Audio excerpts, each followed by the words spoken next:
Isang kamay. Sa braso niya. Malamig at madiin ang hawak. Napatalon si Catherine, kasabay ng malakas na dagundong sa dibdib niyang tila gustong kumawala. Sino ka? Sigaw na pabulong ang lumabas sa kanyang lalamunan, ang mga matain ng lalaki sa takot, handang tumakbo anumang oras. Ang anino ng isang lalaki ang tanging nakikita niya sa madilim-dilim na eskinita pauwi galing trabaho. Diyos ko, wag po sana. Paulit-ulit niyang dasal sa isip. Miss, easy ka lang. Isang boses lalaki, malalim at tila nagpipigil ng tawa. Napulot ko lang itong panyo mo. Nahulog yata. Dahan-dahang lumingon si Catherine, nanginginig pa rin ang mga kamay. Isang binata ang nakatayo roon, may hawak na puting panyo. Sa kabila ng dilim, naaaninag niya ang matangos nitong ilong at ang ngiti. Umiti ito sa kanya. Isang ngiting hindi niya malaman kung mapagkakatiwalaan. Agad niyang sinipat ang sarili. Wala siyang dalang panyo. Hindi sa akin yan, mabilis niyang sagot, umatras ng isang hakbang. Pakiramdam niya, bawat hibla ng kanyang katawan ay sumisigaw ng panganib. Lalaki. Kailangan niyang lumayo. Ah, ganun ba? Itinaas ng lalaki ang dalawang kamay, tila sumusuko. Pasensya na. Akala ko sayo. May bahid ng pagtataka sa boses nito, pero nanatili ang ngiti. Gino nga pala. Inilahad nito ang kamay. Hindi iyon tinanggap ni Catherine. Nanatili siyang nakatitig dito, sinusuri ang bawat kilos, ang bawat paghinga. Ang turo sa kanya ng karanasan, huwag basta-basta magtiwala. Lalo na sa mga lalaking bigla na lang sumusulpot. Hindi ako nakikipagkilala sa hindi ko kakilala, matigas niyang sabi, bago mabilis na tumalikod at halos takbuhin ang daan pauwi. Rinig niya ang mahinang tawa ni Gino sa likuran, pero hindi na siya lumingon pa. Pagdating sa bahay, dumiretso si Catherine sa kwarto.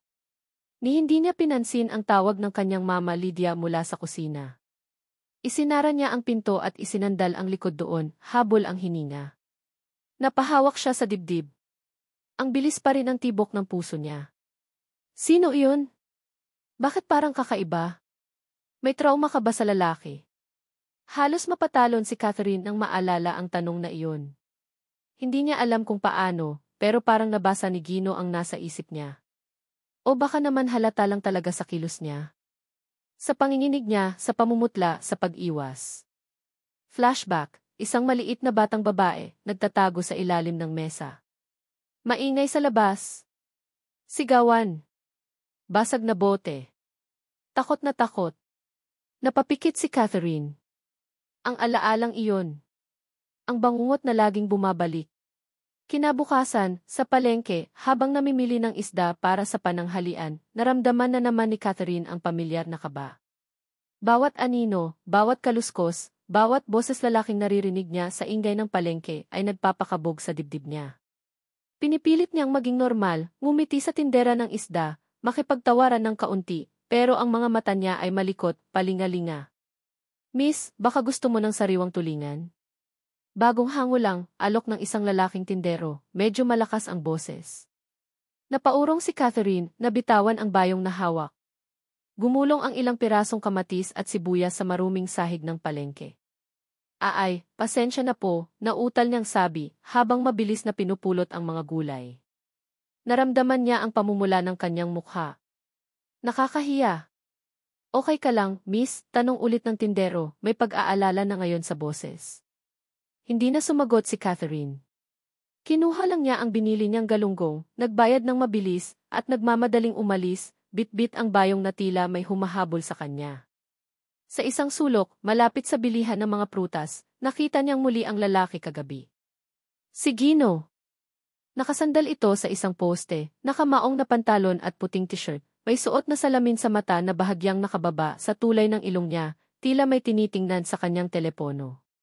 Nang mag-angat ito ng tingin at magtama ang kanilang mga mata, isang pamilyar na ngiti na naman ang sumilay sa labi nito. Yung ngiting nagpapabilis ng tibok ng puso ni Catherine, hindi sa kilig, kundi sa matinding kaba. Siya na naman. Anong ginagawa niya rito? Sinusundan ba niya ako? Nag-init ang mga pisngi ni Catherine, at naramdaman niyang nanuyo ang kanyang lalamunan. Gusto niyang magtago, tumakbo palayo, pero parang napako ang mga paa niya sa kinatatayuan. Dahan-dahang lumakad si Gino palapit sa kanya, ang mga kamay ay nakapamulsa, tila walang anumang alalahanin sa mundo. Bawat hakbang nito ay parang isang malakas na dagundong sa pandinig ni Catherine. Uy, Miss Panyo, bati nito, may halong pang-aasar ang tono. Nagkita na naman tayo. Small world, no.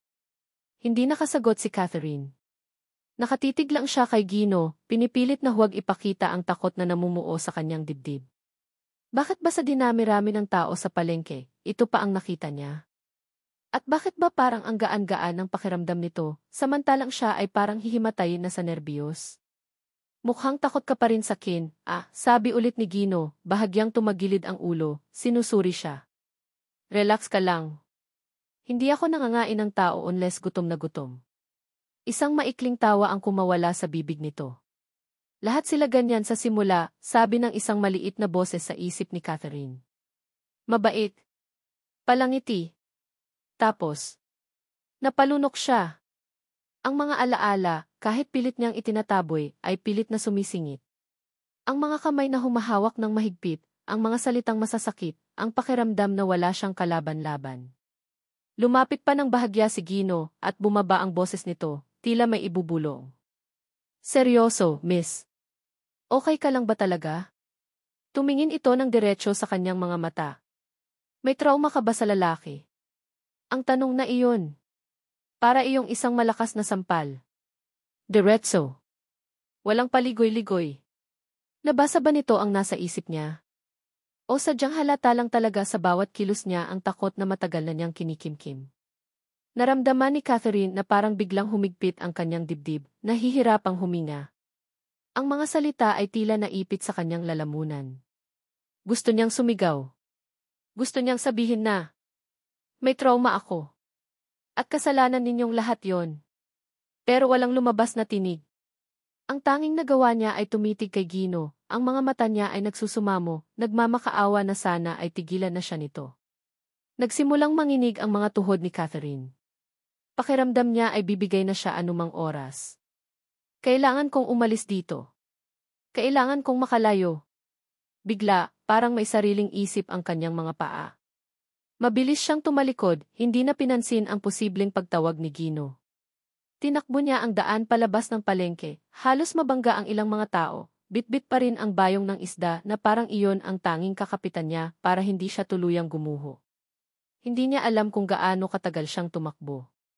Ang alam lang niya, kailangan niyang makalayo kay Gino, makalayo sa tanong nito na tumagos hanggang sa kaibuturan ng kanyang kaluluwa. Pagdating sa bahay, padabog niyang ibinagsak ang bayong sa mesa.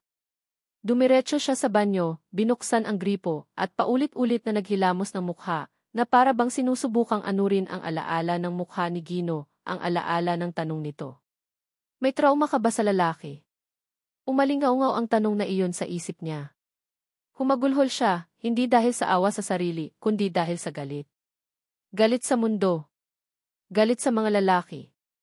At galit sa sarili niya dahil hanggang ngayon, pagkatapos ng lahat, takot pa rin siya. Pinunasan niya ang kanyang luha gamit ang likod ng kanyang kamay. Tumingin siya sa salamin, sa babaeng nakatingin pabalik sa kanya, isang babaeng pagod na, sugatan at puno ng takot.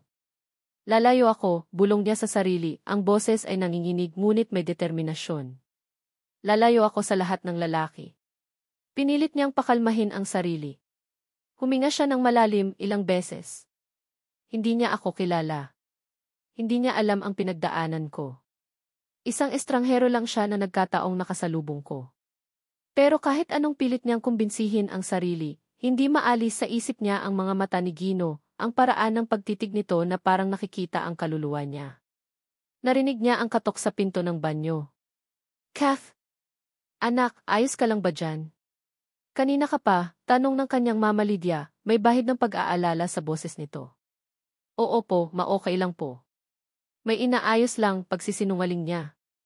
Ayaw niyang mag-alala pa ang ina. Sapat na ang mga pasanin nito sa buhay. Lumabas siya ng banyo, pinipilit mumiti, kahit pakiramdam niya ay bibigay na ang mga tuhod niya. Namalengke ka na pala. Ano nang ulam natin? Tanong ni Mama Lydia, sinisilip ang bayong sa mesa. Galunggong po, maprito na lang natin, sagot ni Catherine, umiiwas ng tingin. Ayaw niyang makita ng ina ang pamumugto ng kanyang mga mata.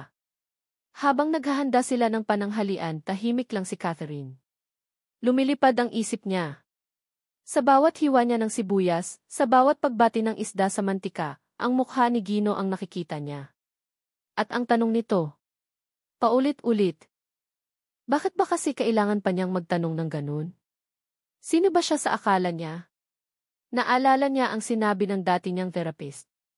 Catherine, you need to confront your fears. Hindi ka gagaling kung patuloy kang magtatago. Madaling sabihin pero mahirap gawin. Paano niya haharapin ang isang bagay na halos sumira sa pagkatao niya?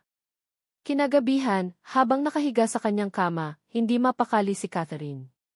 Bawat ingay sa labas, ang tahol ng aso, ang tunog ng tricycle na dumadaan, ang tawanan ng mga nag-iinuman sa kanto, ay nagpapatalon sa kanya. Pinipilit niyang matulog, pero ang mga mata niya ay dilat na dilat, nakatitig sa kisam.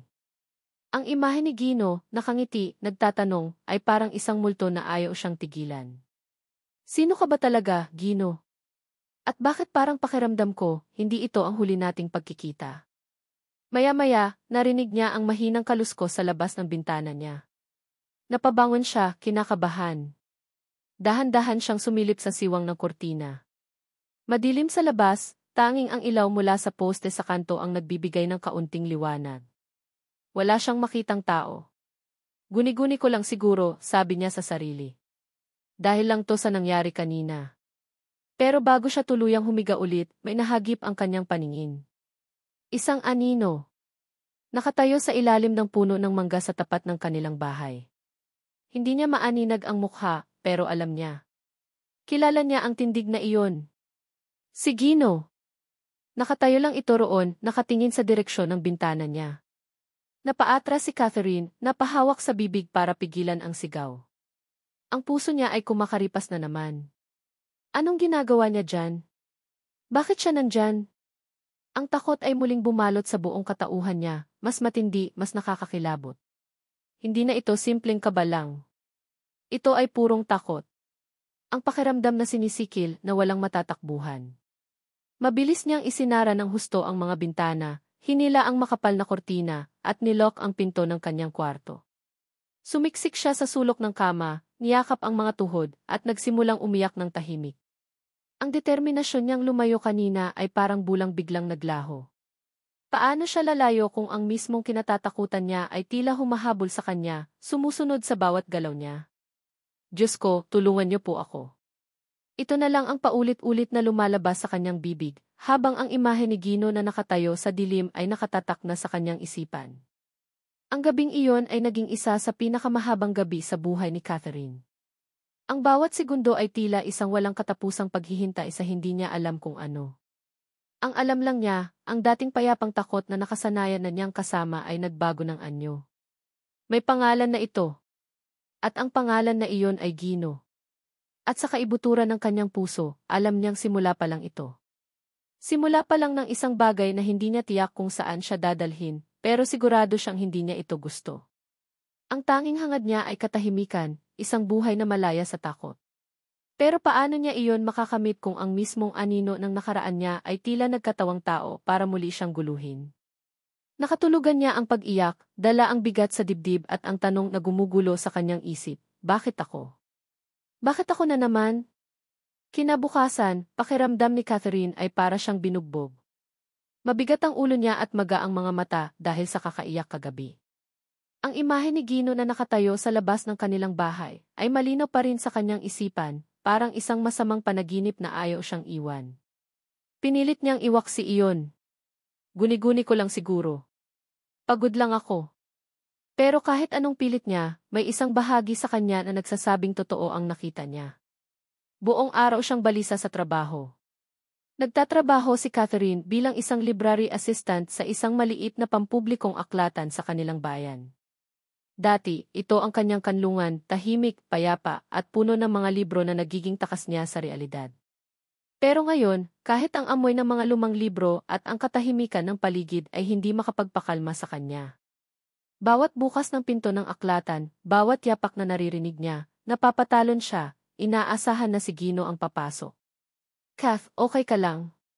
Kanina ka pa parang wala sa sarili, puna ni Aling Nena, ang head librarian, isang mabait na babae na halos kasabayan ng kanyang ina. Ay opo, Aling Nena.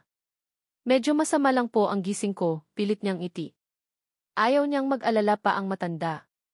Nang tanghalian, habang nag-aayos siya ng mga libro sa estante, may isang maliit na supot ng papel na nakapatong sa lamesa niya. Nakasulat doon ang pangalan niya, Catherine. Nagtaka siya. Wala naman siyang inaasahang padala o regalo. Dahan-dahan niyang binuksan iyon. Sa loob, may isang pirasong tsokoleteng chalknote at isang maliit na nakatuping papel. Para sa pinakamagandang librarian na nakilala ko. Sana mapangiti ka nito. Ni. Nanlamig ang buong katawan ni Catherine. Walang duda, si Gino. Paano? Paano niya nalaman kung saan siya nagtatrabaho? Paano niya naiwan ito sa lamesa niya nang hindi niya namamalayan? Ang kaba ay napalitan ng inis. Sino ba siya sa akala niya para bigla na lang sumulpot sa buhay niya at guluhin ang kanyang mundo? Ang tsokolate, na dati niyang paborito noong bata pa siya, ay parang naging lason sa paningin niya. Kinuha niya ang supot, kasama ang tsokolate at ang sulat, at walang anumang pag-aatubiling itinapon iyon sa basurahan sa ilalim ng kanyang lamesa. Hindi niya kailangan ng tsokolate. Lalo na kung galing dito. Pero kahit itinapon na niya, ang mga salita sa sulat ay umuukit sa kanyang isipan. Sana mapangiti ka nito. Hindi siya napangiti. Sa halip, lalo siyang nainis at natakot. Pakiramdam niya, unti-unti siyang kinukulong, pinapasok sa isang sitwasyon na wala siyang kontrol. Pag-uwi niya ng hapon, pagbaba niya ng jeepney, halos mapatalon siya nang makita kung sino ang nakasandal sa poste ng ilaw malapit sa kanto ng kanilang kalye. Si Gino. Nakasuot na naman ito ng simpleng t-shirt at maong, may hawak na isang tangkay ng rosas na pula. Hindi. Hindi maaari. Gusto niyang tumakbo pabalik sa jeep pero nakaalis na ito. Naramdaman na naman niya ang pamilyar na paninikip ng dibdib. Hi, Catherine, bati nito, lumapit sa kanya, ang ngiti ay hindi nawawala sa mga labi. Sakto ang dating mo. Inabot nito ang rosas. Para sa iyo. Hindi iyon kinuha ni Catherine. Nakatitig lang siya sa rosas, tapos sa mukha ni Gino. Ano nang kailangan mo sa akin? Tanong niya, sinisikap na maging matatag ang boses, kahit nanginginig ang kanyang kalooban. Bakit mo ko sinusundan? Sinusundan? Tumawa si Gino, yung tawang parang wala lang. Nagkataon lang siguro. Saka, gusto lang kitang makilala ng mas mabuti. Hindi ako interesado, mabilis niyang sagot.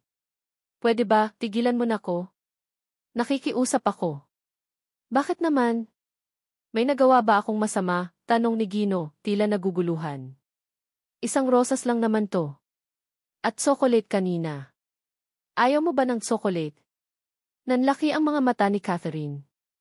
Alam mong ikaw ang nag-iwan noon. Nagkibit balikat si Gino. Sino pa ba? Paano mo nalaman kung saan ako nagtatrabaho? Hindi na napigilan ni Catherine ang sarili. Ang boses niya ay may bahid na ng galit. May mga paraan, sagot nito, kumindat pa. Parang sasabog ang dibdib ni Catherine sa sobrang inis at takot. Ang lalaking ito, hindi lang siya basta sinusundan. Iniimbestigahan na siya nito. Kinikilabutan siya. Look, Gino, o kung sino ka man, mariin niyang sabi, hindi nakakatuwa tong ginagawa mo. Layuan mo na ako. Tumalikod na siya at naglakad palayo, pero narinig niya ang mga yapak ni Gino na sumusunod sa kanya. Catherine, sandali lang, tawag nito. Hindi naman ako masamang tao. Hindi lumingon si Catherine. Binilisan niya ang lakad. Gusto lang kitang maging kaibigan, sigaw ni Gino. Kaibigan? Pagkatapos ng lahat ng ginagawa nito. Ang panunulsol, ang pag-alam sa mga personal niyang bagay. Impossible. Pagdating niya sa gate ng kanilang bahay, nadatnan niya ang kanyang mama Lydia na nagdidilig ng mga halaman. Nakita nito si Gino na nakasunod sa kanya, maihawak pa ring rosas. Oh, Kath, may bisita ka pala, tanong ni Mama Lydia, nakangiti. Napatingin si Catherine sa ina, tapos kay Gino. Pakiramdam niya ay natrap siya. Magandang hapon po, magalang na bati ni Gino kay Mama Lydia. Gino Martinez po. Kakilala ni Catherine. Naku, ang gwapo namang bata nito, puri ni Mama Lydia, tila natutuwa. Pasok ka muna, iho. Nagtimpla ako ng iced tea. Ma, bigyan ni Catherine, halos pabulong. Ayaw niyang papasukin si Gino. Ayaw niyang bigyan ito ng pagkakataon na makalapit pa lalo sa pamilya niya. Pero huli na ang lahat. Nakangiti ng malapad si Gino. Salamat po. Tamang-tama, nauuhaw nga po ako. Walang nagawa si Catherine, kundi ang masamang tingnan si Gino habang sumusunod ito sa kanyang ina papasok ng bahay. Pakiramdam niya, natalo na naman siya. Ang lalaking pilit niyang iniiwasan ay nasa loob na mismo ng pamamahay nila. Habang umiinom ng iced tea si Gino sa kanilang maliit na sala at kausap ang kanyang Mama Lydia na tila tuwang-tuwa sa bisita, si Catherine naman ay nakaupo sa isang tabi, hindi nagsasalita, pinapakiramdaman ang bawat kilos ni Gino. Napansin niya kung paano ito sumagot ng magalang sa mga tanong ng kanyang ina, kung paano ito ngumiti, kung paano ito tumingin sa paligid ng kanilang simpleng bahay. May kung anong hindi tama. Masyadong perpekto. Masyadong kalkulado. Alam mo, iho, sabi ni Mama Lydia kay Gino, itong si Catherine, mailap yan sa mga lalaki. Ewan ko ba dyan? Baka naman masyado kang diretsahan kaya natatakot. Napayuko si Catherine.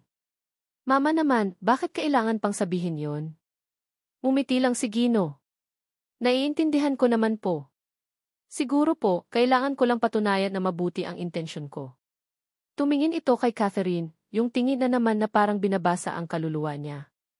Nang makaalis na si Gino, pagkatapos ng halos isang oras na pakikipagkwentuhan sa kanyang ina, agad na hinarap ni Catherine si Mama Lydia. Ma, bakit niyo naman po pinapasok yun dito? Hindi ko nga po siya gaanong kilala, may halong inis sa boses niya. Anak naman, anong masama doon? Mukha namang mabait na bata si Gino, sagot ni Mama Lydia, tila walang kamalay-malay sa nararamdaman niya. At saka, gwapo pa. Malay mo, siya na ang sagot sa mga dasal ko na magka-boyfriend ka na. Napabuntong hininga si Catherine. Hindi maiintindihan ng ina niya. Hindi nito alam ang takot na nararamdaman niya. Ma, hindi lahat ng lalaki ay masama, sabi ulit ni Mama Lydia, hinawakan ang kamay niya. Bigyan mo naman ng pagkakataon ang sarili mo na sumaya. Huwag mong hayaang lamunin ka ng nakaraan mo. Ang mga salita ng kanyang ina ay parang mga karayom na tumutusok sa puso niya. Alam niyang mabuti ang intensyon nito. Pero hindi nito alam ang lalim ng sugat na iniwan ng nakaraan. At si Gino, sa halip na maging lunas, ay parang asin na lalong nagpapahapdi sa sugat na iyon. Sa mga sumunod na araw, hindi na muling nagpakita si Gino ng harapan kay Catherine. Pero nararamdaman niya ang presensya nito. Minsan, may makikita siyang pamilyar na kotse na nakaparada sa kabilang kanto ng aklatan. Minsan, may mag-iiwan na naman ng maliit na regalo sa lamesa niya, isang pirasong candy, isang bulaklak na pinitas lang sa kung saan, o isang maikling sulat na may nakasulat na, "Thinking of you." Hindi niya ito pinapansin.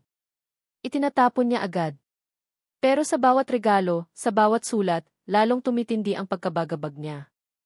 Pakiramdam niya, pinagmamasdan siya. Sinusubaybayan. At ang masama pa, parang unti-unti siyang nasasanay. Nasasanay na may aninong laging nakabuntot. Nasasanay na may presensyang hindi niya gusto pero laging nandyan. Isang gabi, habang naglalakad pa uwi, nakita niya ang anino ni Gino sa may gate ng eskwelahan ng mga bata sa elementarya, malapit sa kanilang bahay. Nakatayo lang ito roon, nakatingin sa kawalan, tila malalim ang iniisip. Hindi ito lumapit.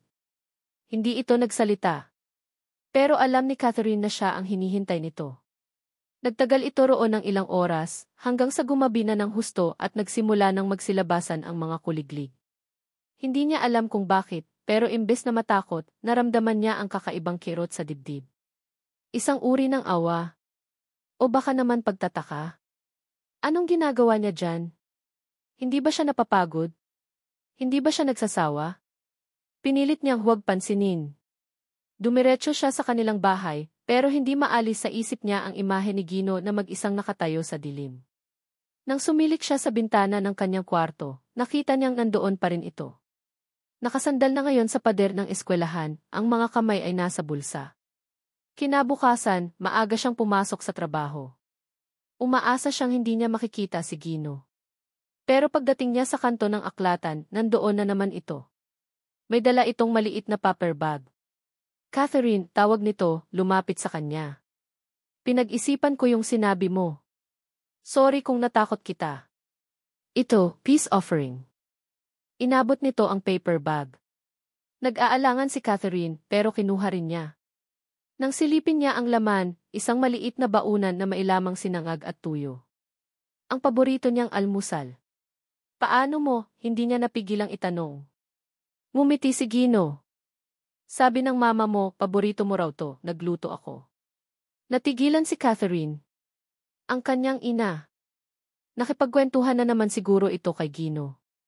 Ang inis ay muling sumiklab sa dibdib niya, pero may kasama itong kakaibang pakiramdam. Isang bagay na hindi niya maintindihan. Salamat, pilit niyang sabi, kahit ang totoo ay gusto niyang isumbat dito ang panghihimasok nito sa buhay niya. Pero hindi mo kailangang gawin to. Gusto ko, simpleng sagot ni Gino. Gusto kong ipakita sa'yo na hindi ako masamang tao. Na gusto ko lang na gusto kita. Ang huling dalawang salita ay tila humangin sa pagitan nila. Gusto kita. Napatingin si Catherine kay Gino, sinusubukan basahin ang ekspresyon nito. Seryoso ba ito? O isa lang itong laro para sa kanya? Hindi ko alam kung anong laro to, Gino, sabi ni Catherine, umiling. Pero ayoko. Ayokong masaktan. Hindi kita sasaktan, Catherine. Pangako, sabi ni Gino, ang mga mata ay seryoso. Hindi alam ni Catherine kung maniniwala ba siya.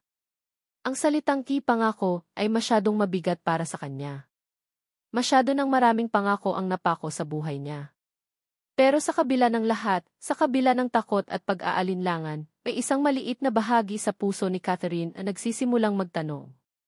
Paano kung nagsasabi siya ng totoo? Paano kung iba siya? Ang mga tanong na iyon ay gumugulo sa kanyang isipan habang kumakain siya ng sinangag at tuyo na bigay ni Gino. Masarap. Katulad ng luto ng kanyang ina. Pero ang lasa ay may kasamang pait ng pag-aalinlangan. Sa mga sumunod na araw, naging mas malumanay na si Gino.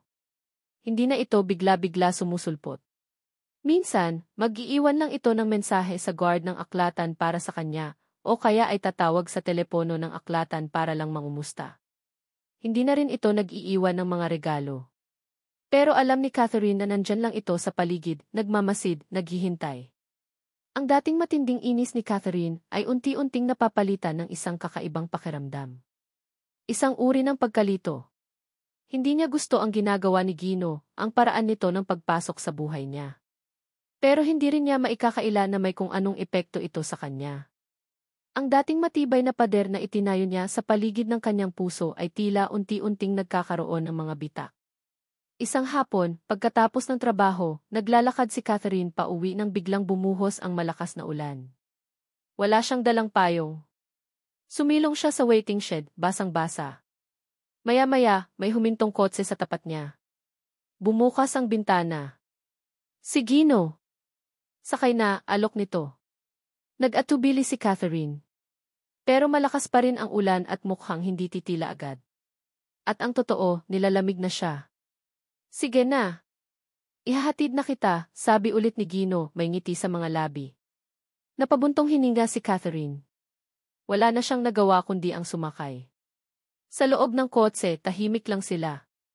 Tanging ang tunog lang ng ulan sa bubong ng kotse at ang wiper ang maririnig. Salamat, sabi ni Catherine nang makarating sila sa tapat ng kanilang bahay. Walang anuman, sagot ni Gino. Bago bumaba si Catherine, hinawakan nito ang kamay niya. Catherine, alam kong natatakot ka. Pero sana, bigyan mo ako ng pagkakataon na ipakita sa'yo na hindi lahat ng lalaki ay pare-pareho. Ang init ng kamay ni Gino ay tila gumapang sa buong katawan ni Catherine. Napatingin siya sa mga mata nito. May nakita siyang sinseridad doon. O baka naman, gusto lang niyang makakita ng sinseridad. Hindi siya sumagot. Bumaba na lang siya ng kotse at mabilis na pumasok sa bahay. Pagpasok niya sa kwarto, napasandal siya sa pinto. Ang puso niya ay kumakabog na naman, pero sa pagkakataong ito, hindi na lang puro takot. May halong pag-asa. Isang maliit, nanginginig na pag-asa na baka nga iba si Gino. Pero agad ding bumalik ang takot. Huwag, Catherine. Huwag kang bibigay. Alalahanin mo ang nangyari noon. Ang boses ng kanyang ina ay umalingaw sa kanyang isipan, hindi lahat ng lalaki ay masama. Napaupo si Catherine sa gilid ng kama, gulong-gulo ang isip. Hindi niya alam kung ano ang dapat niyang maramdaman. Hindi niya alam kung sino ang dapat niyang paniwalaan, ang sarili niyang takot o ang sinasabi ng mga tao sa paligid niya. Ang tanging sigurado siya, si Gino ay nandyan. At sa ayaw at sa gusto niya, unti-unti itong nagiging parte ng kanyang buhay. Isang parte na hindi niya alam kung magiging lunas ba o lalo lang magpapalala sa mga sugat ng kanyang nakaraan. Nakatitig siya sa kawalan, hawak ang dibdib. Hindi ko siya gusto, bulong niya sa sarili. Pero bakit parang nasasanay na akong nandyan siya lagi? Ang tanong na iyon ay nanatili sa kanyang isipan, walang kasagutan, habang ang ulan sa labas ay patuloy sa pagbuhos, tila nakikisimpatya sa kaguluhan ng kanyang damdamin. Ang mga sumunod na linggo ay naging isang kakaibang sayaw para kay Catherine, isang sayaw ng pag-iwas at hindi maiwasang pagkakalapit kay Gino. Naroon pa rin ang takot, ang pag-aalinlangan, pero kasabay nito, may isang maliit na tinig sa kanyang kalooban na nagsisimulang bumulong ng ibang himig. Isang himig ng pagtataka at marahil kaunting pag-asa. Hindi na kasing dalas ang pagpapakita ni Gino, pero ang presensya niya ay laging nararamdaman ni Catherine.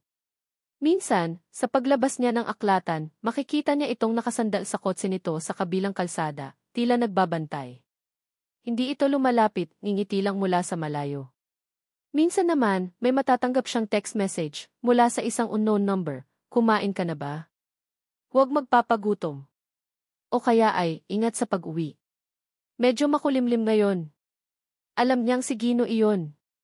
Paano nito nakuha ang numero niya? Isa na namang tanong na walang sagot, pero sa halip na mainis, napapabuntong hininga na lang siya.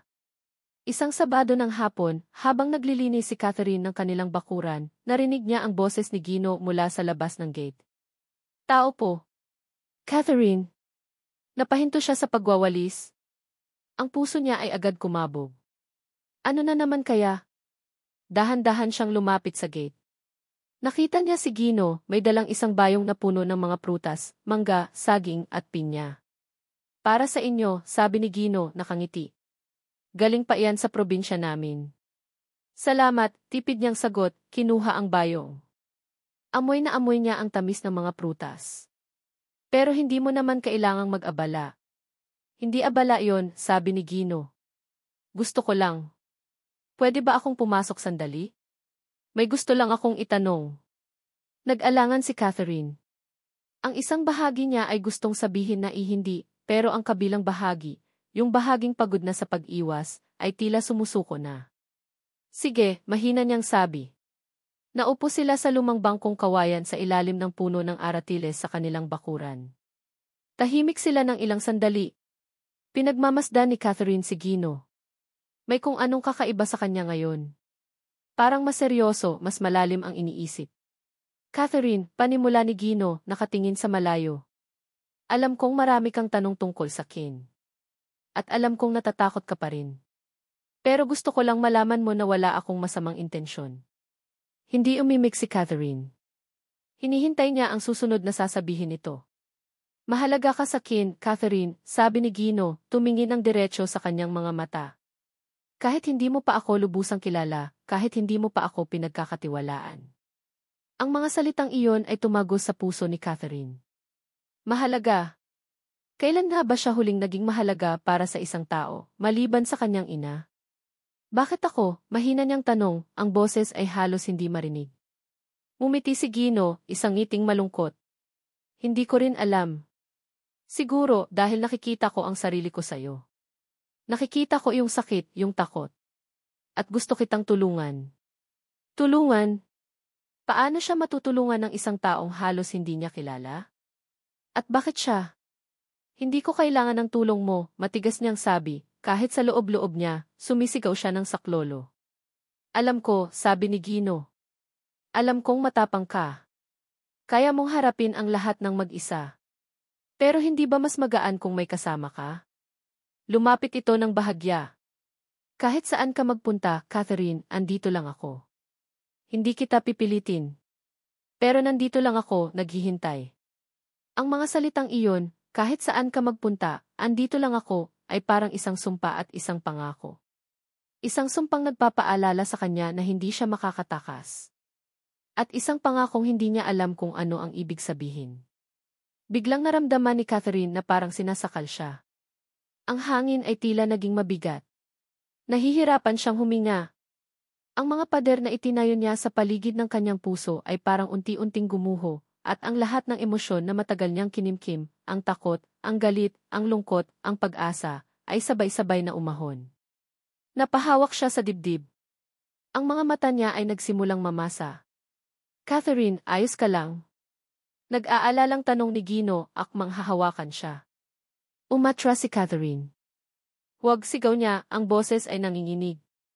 Huwag mo kong hawakan. Natigilan si Gino, ang kamay ay nanatili sa ere.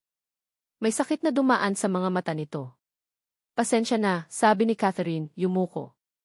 Nagsimula na siyang humikbi. Hindi niya mapigilan. Ang lahat ng bigat ay tila bumuhos. Hindi nagsalita si Gino. Hinayaan lang siya nitong umiyak. Maya-maya, naramdaman ni Catherine ang isang panyo na dahan-dahang inilapag sa kanyang kandungan. Hindi siya tumingin. Alam niyang si Gino iyon. Nang medyo kumalma na siya, pinunasan niya ang kanyang luha. Hiyang-hiya siya. Bakit ba siya nagkakaganito sa harap ng lalaking ito? Catherine, mahinang sabi ni Gino. Walang pumipilit sa iyo. Pero bakit parang wala kang laya? Ang tanong na iyon ay tumama sa kanya ng husto. Wala nga ba akong laya? Naisip niya ang kanyang nakaraan, ang mga multo na patuloy na humahabol sa kanya. Ang takot na naging anino niya. Ang mga pader na itinayo niya na naging kulungan niya. Tumingin siya kay Gino. Sa unang pagkakataon, nakita niya hindi lang ang lalaking mapilit at misteryoso. Nakita niya ang isang taong nakakaunawa. O baka naman, gusto lang niyang maniwala na may nakakaunawa sa kanya. Hindi mo maiintindihan, sabi niya, ang boses ay basag. Subukan mo kong intindihin, sabi ni Gino. Bigyan mo ko ng pagkakataon. Ang mga salitang iyon ay umalinggaw sa isip ni Catherine. Pagkakataon. Ang salitang iyon na matagal na niyang ipinagkakait sa sarili niya at sa iba. Hindi ko alam, Gino, sabi niya, umiling. Natatakot ako. Alam ko, sabi ni Gino. Pero hindi ka nag-iisa sa takot mo. Ang pag-uusap na iyon sa ilalim ng puno ng aratiles ay nag-iwan ng malalim na marka kay Catherine. Sa unang pagkakataon, naramdaman niyang may isang taong nakikinig sa kanya, hindi siya hinuhusgahan at handang maghintay. Pero kasabay nito, lalo siyang naguluhan. Sino ba talaga si Gino? Isang tagapagligtas o isang manloloko? Isang kaibigan o isang panganib? Kinagabihan, habang nakahiga sa kama, hindi maalis sa isip niya ang mga sinabi ni Gino. Walang pumipilit sa iyo, pero bakit parang wala kang laya? Paulit-ulit niyang tinatanong ang sarili. Siya nga ba ang pumipigil sa sarili niyang lumaya? Siya nga ba ang nagkukulong sa sarili niya sa hawla ng takot? Narinig niya ang tawag ng kanyang ina mula sa sala. Catherine, anak. May bisita ka. Kinabahan si Catherine. Si Gino na naman kaya? Dahan-dahan siyang lumabas ng kwarto. Pagdating niya sa sala, nakita niya ang kanyang mama Lydia na kausap ang isang babaeng medyo may edad na, nakasuot ng bestida at may dalang basket ng mga prutas. Tita Elena, masayang bati ni Catherine. Si Tita Elena ay matalik na kaibigan ng kanyang ina at parang pangalawang ina na rin niya. Aba, ang dalaga ko, lalong gumaganda, sabi ni Tita Elena, niyakap siya. May dala akong pasalubong galing sa fiesta sa kabilang bayan. Habang nagkukwentuhan sila, hindi maiwasan ni Catherine na isipin si Gino. Ang pagdating ni Tita Elena ay isang paalala na may mga tao sa buhay niya na nagmamahal at nagmamalasakit sa kanya. Pero bakit si Gino, isang estranghero, ang tila mas nakakaintindi sa kanya ngayon? Alam mo, Kath, sabi ni Tita Elena, tila nabasa ang iniisip niya. Minsan, ang mga taong hindi natin inaasahan ang siyang magbibigay sa atin ng liwanag. Napatingin si Catherine kay Tita Elena. May alam ba ito? Umiti lang si Tita Elena. Nakita ko si Gino kanina sa labas. Mukhang mabait na bata. Naramdaman ni Catherine ang pamumula ng kanyang mukha. Pati si Tita Elena, napansin na si Gino. Ma, tita, sabi ni Catherine, sinubukang ibahin ang usapan. Kumain na po ba kayo? Pero ang mga salita ni Tita Elena ay nanatili sa kanyang isipan. Ang mga taong hindi natin inaasahan ang siyang magbibigay sa atin ng liwanag. Si Gino ba ang liwanag na iyon? O isa lang itong maling akala? Nang gabing iyon, bago matulog, tinawagan ni Mama Lydia si Catherine sa kwarto nito. Anak, sabi ni Mama Lydia, umupo sa gilid ng kama niya. Nakikita ko ang pagbabago sa'yo. Unti-unti ka nang nagiging masaya? Hindi alam ni Catherine ang isasagot. Masaya nga ba siya? O mas lalo lang siyang naguguluhan? Si Gino ba yan? Tanong ulit ni Mama Lydia, may ngiti sa mga labi. Alam mo, anak, kung siya ang magpapasaya sa'yo, huwag mo nang pakawalan. Ma, hindi po ganon kadali yon, sabi ni Catherine, yumuko. Alam ko, anak, sabi ni Mama Lydia, hinaplos ang buhok niya. Pero minsan, kailangan nating sumugal. Bigyan mo siya ng sansa. Bigyan mo ang sarili mo ng sansa. Sansa. Ang salitang iyon na naman. Pag-alis ng kanyang ina, naiwan si Catherine na mag-isa sa dilim, hawak ang panyong bigay ni Gino. Amoy pa rin ito ang pabango ng lalaki, isang amoy na dati niyang kinatatakutan, pero ngayon ay nagdudulot ng kakaibang pakiramdam. Isang pakiramdam na hindi niya mapangalanan. Ang puso niya ay nahahati. Sa isang banda, ang takot at ang mga alaala ng nakaraan. Sa kabilang banda, ang mga salita ni Gino, ng kanyang ina, ni Tita Elena. Ang posibilidad ng pagbabago ng paglaya. Pinikit niya ang kanyang mga mata. Ano ba talaga ang gusto ko? Ang manatili sa madilim na sulok ng aking takot, o ang sumubok na lumabas at hanapin ang liwanag, kahit na ang daan ay puno ng panganib. Ang pagkalito ay bumabalot sa kanya, mas matindi kaysa dati. Hindi niya alam kung kaninong boses ang pakikinggan. Ang boses ng takot na matagal na niyang kasama, o ang boses ng pag-asa na unti-unting sumisibol sa kanyang puso. Ang tanging sigurado siya, ang desisyon ay nasa kanya. Pero ang tanong, handa na ba siyang pumili? Handa na ba siyang harapin ang anumang kahihinatnan ng kanyang pagpili? Ang gabi ay lumalim at si Catherine ay nanatiling gising, binabagabag ng sarili niyang mga demonyo at ng isang anghel na hindi niya tiyak kung tunay nga ba. Ang mga sumunod na araw matapos ang pag-uusap nila ni Gino sa ilalim ng puno ng aratiles ay nagdala ng kakaibang katahimikan sa buhay ni Catherine. Hindi na nagparamdam si Gino. Walang text, walang tawag, walang anino sa kanto, walang regalong naiiwan sa lamesa niya. Sa una, nakaramdam si Catherine ng ginhawa. Siguro, sumuko na siya, naisip niya. Siguro, naintindihan na niya na ayoko talaga. Pero habang lumilipas ang mga araw, ang ginhawa ay napalitan ng isang uri ng pangungulila. Hinahanap-hanap niya ang presensya ni Gino, kahit pilit niyang itinatanggi iyon sa sarili. Ang katahimikan na dati niyang inaasam ay naging isang nakakabinging ingay. Para bang may kulang. Isang importanteng piraso na nawawala. Anak, ang lalim yata ng iniisip mo, puna ni Mama Lydia isang gabi habang naghahapunan sila. May problema ba? Umiling lang si Catherine. Wala po, mapagod lang siguro sa trabaho. Pero alam niyang hindi iyon ang totoo. Ang totoo, iniisip niya si Gino. Nasaan na kaya ito? Bakit bigla na lang itong nawala? Isang Biyernes ng gabi, pagkatapos ng trabaho, nagyaya ang mga kasamahan niya sa aklatan na kumain sa labas. Kaarawan ni Aling Nena. Sa una, ayaw pumayag ni Catherine. Wala siya sa mood. Pero mapilit ang mga kasama niya. Sige na, Kath. Minsan lang to, para makapag-relax ka naman, sabi ni Aling Nena. Napilitan siyang sumama. Pumunta sila sa isang maliit na ihis bar na paborito ni Aling Nena. Maingay. Maraming tao. Ang ilaw ay patay-sindi. Hindi sanay si Catherine sa ganitong lugar. Gusto na niyang umuwi. Habang kumakanta ang mga kasamahan niya, lumabas muna si Catherine para kumuha ng hangin. Medyo nahihilo siya sa amoy ng alak at sigarilyo. Tumayo siya sa may labas ng bar, pinagmamasdan ang mga sasakyang dumadaan. Catherine. Isang pamilyar na boses.